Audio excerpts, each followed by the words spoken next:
Halo, perkenalkan nama saya Ferry Wahyu Wiranata dari kelas B dengan NIM 240101105 dari program studi ilmu komputer. Pada video ini, saya akan membahas salah satu penerapan kecerdasan buatan dalam kehidupan sehari-hari, yaitu sistem deteksi spam email.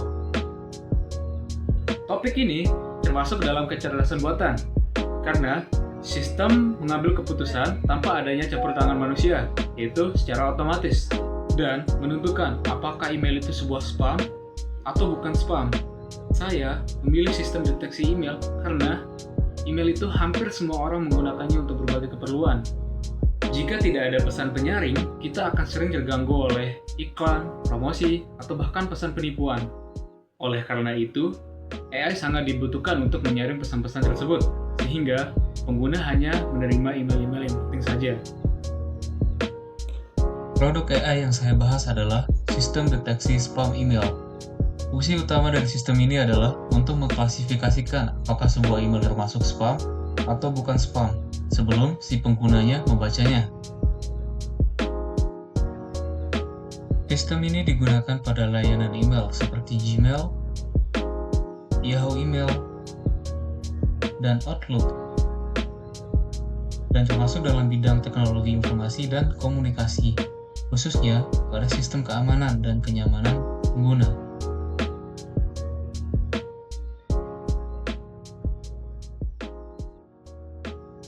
Sistem deteksi spam email menggunakan pendekatan machine learning, yaitu sistem yang dapat belajar dari data.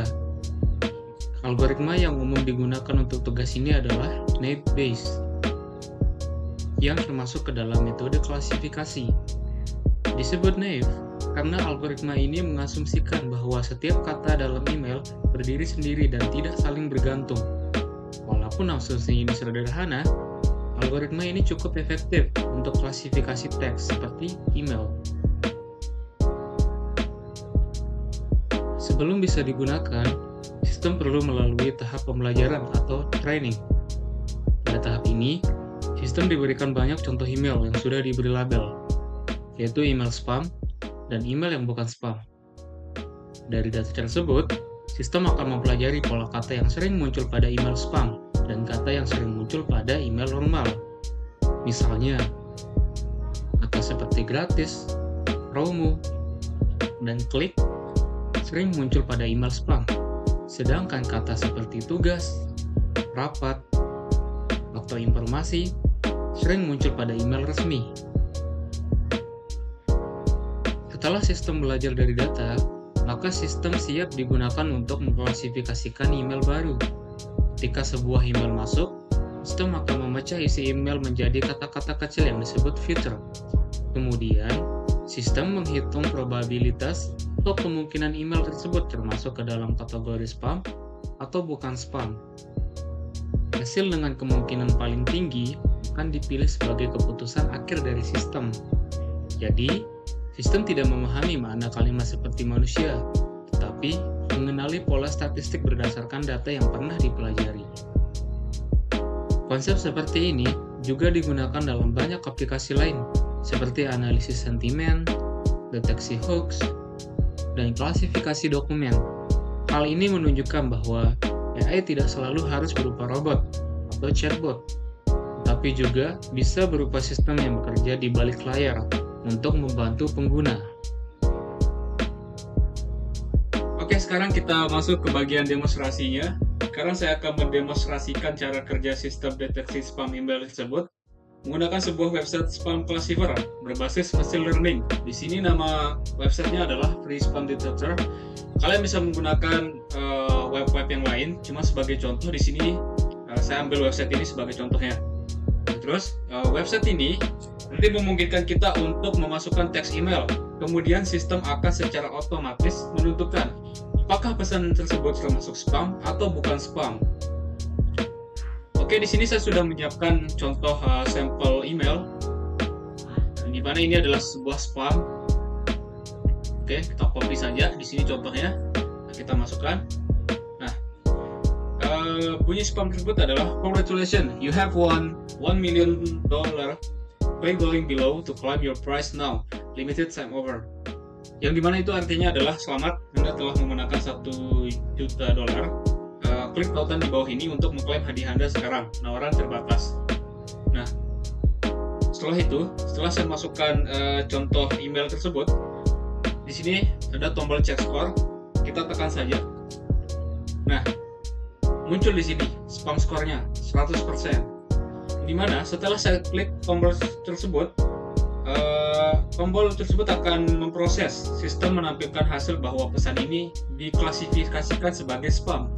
Hal ini karena terdapat kata-kata yang sering muncul pada pesan-pesan penipuan atau promosi seperti won, price, click the link, dan limited time offer. Nah, di sini kan ada teks-teks yang ditandai berwarna merah. Nah, itu adalah sebuah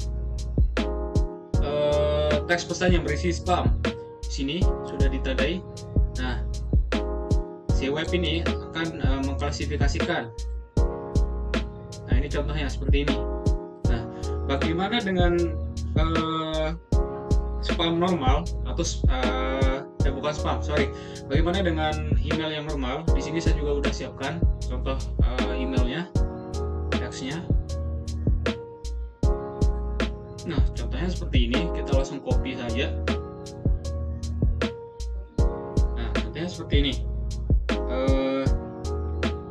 Pesan yang saya masukkan adalah, "Hi, this is a reminder that our meeting is scheduled tomorrow at 10 a.m.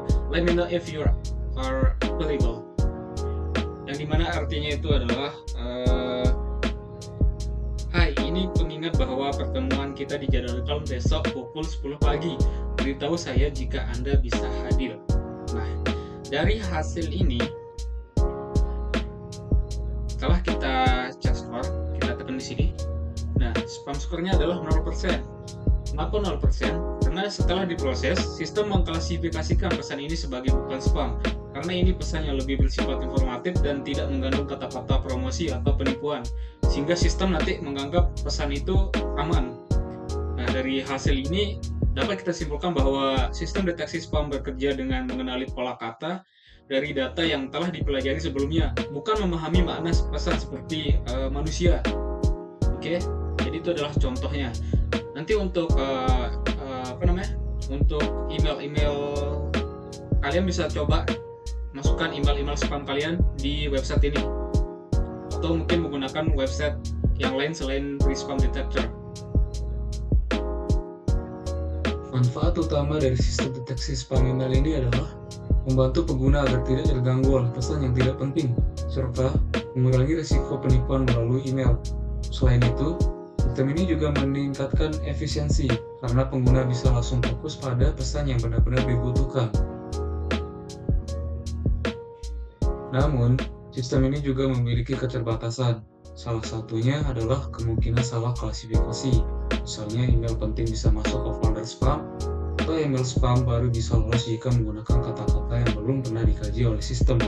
Oleh karena itu, meskipun AI sangat membantu, tetap diperlukan kewaspadaan dari si pengguna.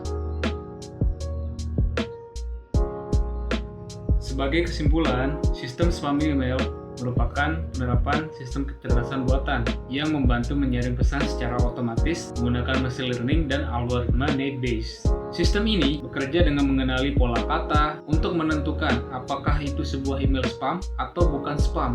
Walau tidak selalu sempurna, sistem ini sangat bermanfaat untuk kenyamanan dan keamanan pengguna. Oleh karena itu, penting bagi kita untuk memahami bagaimana cara AI bekerja agar dapat menggunakan teknologi secara bijak.